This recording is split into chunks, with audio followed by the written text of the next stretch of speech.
Jésus acheva ainsi son discours. Puis il s'éloigna de la Galilée et se rendit en Judée, au-delà du Jourdain.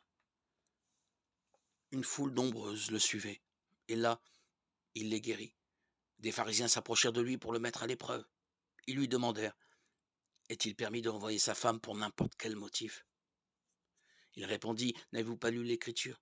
Au commencement, le Créateur les fit hommes et femmes, et il leur dit: Voilà pourquoi l'homme quittera son père et sa mère.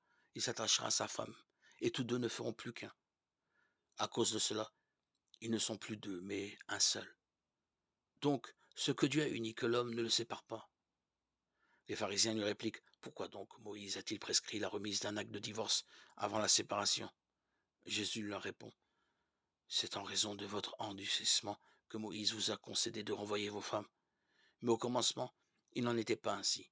Or, je vous le dis, si quelqu'un renvoie sa femme, sauf en cas d'union illégitime, pour en épouser une autre, il est adultère. » Ses disciples lui dirent: « Si telle est la situation de l'homme par rapport à sa femme, il n'y a pas intérêt à se marier. » Il leur répondit: « Ce n'est pas tout le monde qui peut comprendre cette parole, mais ceux à qui Dieu l'a révélée. Il y a des gens qui ne se marient pas, car de naissance, ils en sont incapables.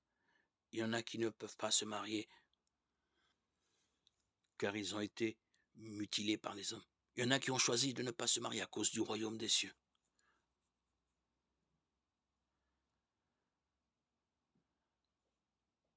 Celui qui peut comprendre, qu'il comprenne. Matthieu 19, 1-12.